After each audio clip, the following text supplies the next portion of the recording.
Sorry, I don't normally sound like this. I just lost Me my as voice. well. Me as well. Um, I've just been at the Formula One racing, and so my voice has gone from. I've been shouting over engines and things, so I'm also yeah. We'll sound exactly the same on I, this. good. I told them in the other room, I was like, I'm trying to talk.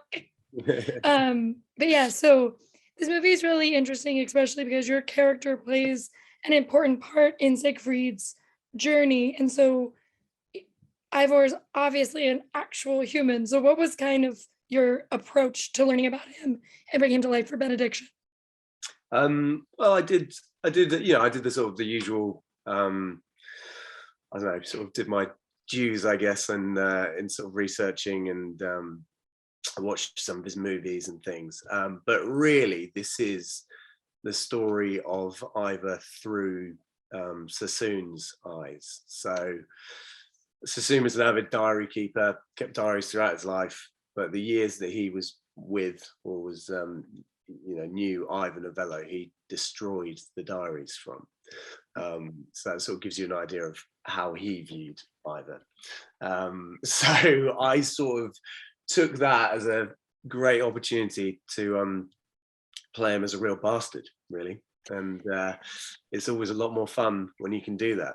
And I'd seen one of his more famous films that he made was a movie called The Rat. And in the film, he has, sort of old, sort of like 1920s, 1930s, really dark eyeliner and pale makeup, and so they used to do with a lot of the silent films. And he looked really sinister. So I sort of took that, and I said to Terence, do you mind if I wear a load of makeup in this? And he let me. So yeah, it was just I don't know, it was just a great excuse to sort of make the character quite a big character, I guess, sort of slightly larger than life, and yes, almost certainly more villainous than he probably was in real life. But that felt right for this film, I think.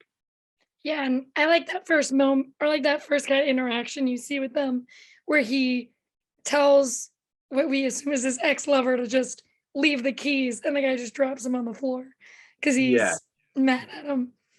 yeah. Uh, There's something sort of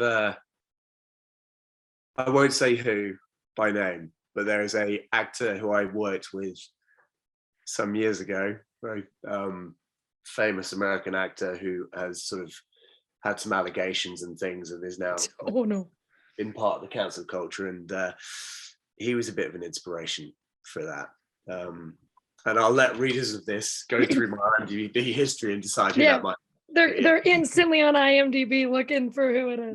Yeah, but there was definitely something about him about Ivor. Yeah. Well, I mean, that's a great segue. I was gonna say you do a lot of period pieces.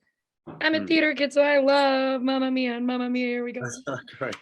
But it kind of, you started in period pieces, and you've kind of continued to do, if not just war pieces like The Last Full Measure, you've done things like this. What is it about a period piece that kind of draws you in when you're approaching roles?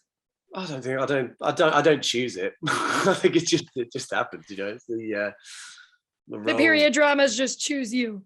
Well, I guess so. Yeah. Or just people just think I look very old fashioned. I don't know. Yeah, I mean, I don't know. I mean, I do some modern stuff as well, and the next movie I'm shooting, I think is set nowadays. But I don't know. You've got. I mean, the great thing about this period of time, you've got. Well, it's a fascinating period of history anyway. But also you get to play with all the different social etiquettes and things. It's a love story back then, especially a forbidden love, or as they call it, the love that shall not speak its name. Gay love story. The barriers back then were even more than they are now, I suppose. And as an actor with characters, you want the character to have obstacles to overcome. So it gives lots of interesting ways of playing it. Yeah, I think what's really interesting about this movie is that Ivor and um, Siegfried are approaching it very differently because Siegfried like wouldn't even talk about it when he Mm. was in his therapy session, and then we see the flip side where Yeah. your character's very free and open and doesn't particularly hide who he is. He's on a hunting trip, you know, to collect Yeah. young men, basically. Um, and yes, I've having been in this industry for a few years, I've met some of some slightly similar people, and with similar people in terms of men and women, but yes, people who are definitely have used their fame, I suppose, to I guess bed as many other people as they can. Well, yeah, and it's interesting because it's like obviously we're in like a kind of social reckoning, especially with Hollywood, to see uh, it go back to decades and almost a century ago yeah, is wild. yeah. Because I mean, I got into this.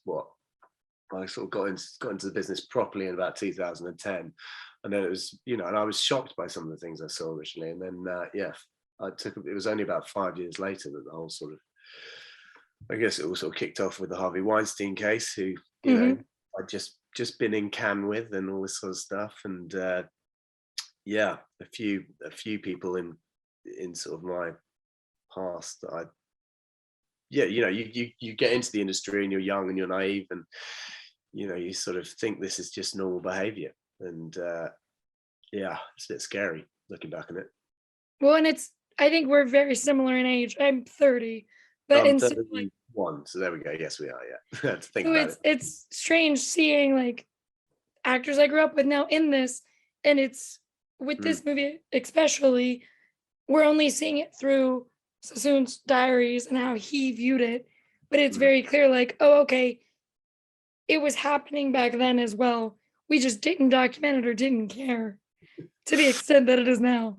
Yes, yeah, yeah. Well, Ivor would definitely, I think, in Sassoon's eyes, have some questions to answer, but whether that's how it was really, I don't know. This is, In the fictionalized world in the of fictionalized Benediction. in this telling, I think he would, yes, he would probably be, having to answer some pretty serious questions. But who knows?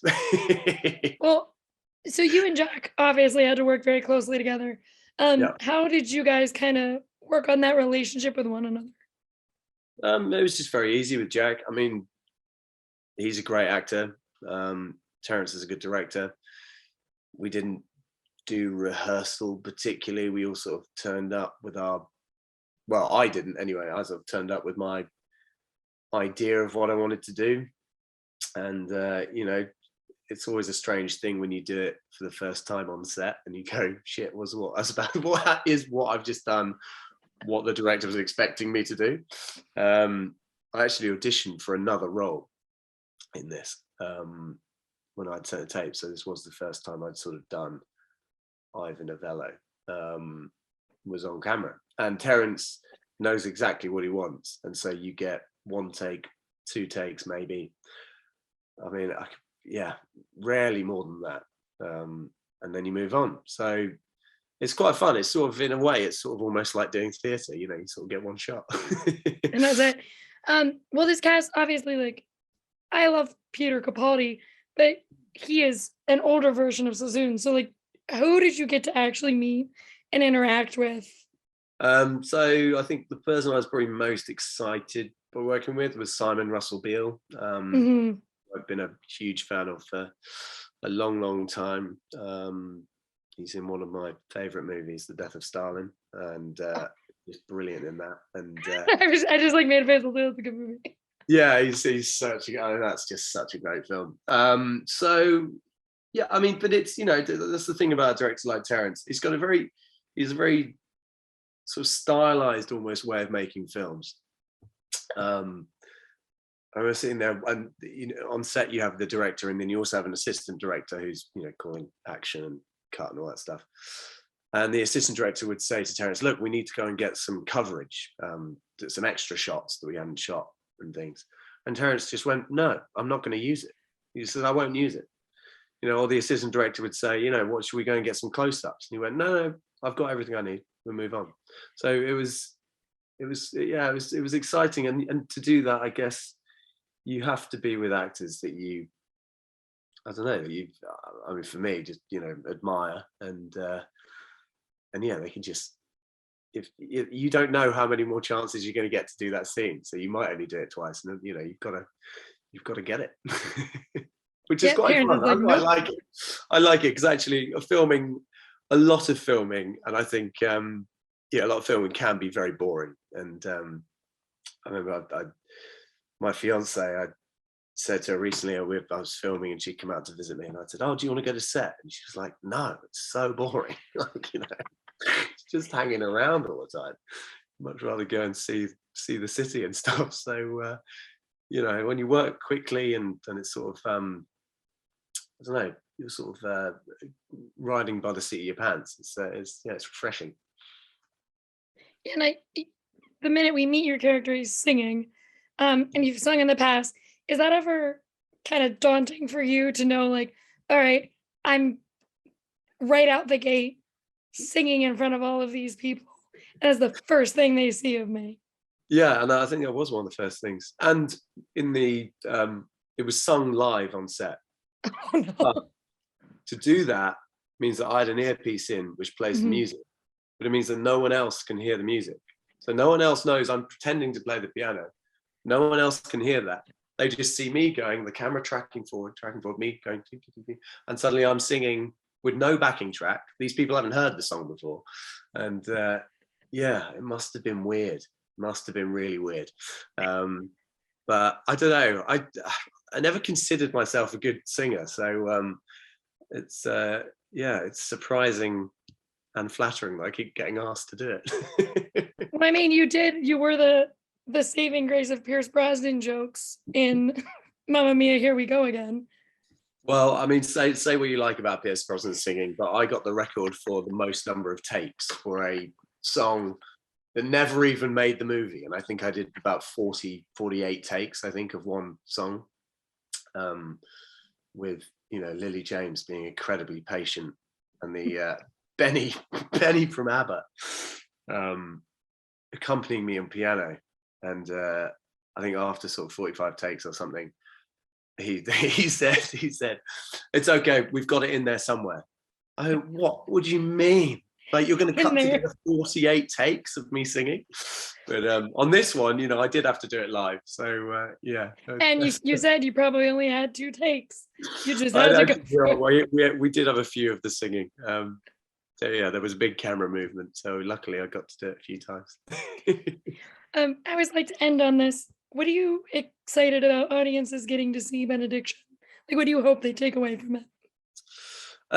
Well, I think it's got a very powerful anti-war message, which is obviously very important right now. But, you know, aside from that, I think you get to see some really, you know, I think Jack's performance is really quite special. I think it's, you know, a lot of the actors are very good, but I was really impressed with what Jack did with it, because actually it didn't necessarily leap off the page. When I saw it, I was it wasn't that I love the script. I think Terence's writing brings it to life, but I was surprised at how well Jack did with with the script. I think it's I'd go and watch it for Jack's performance.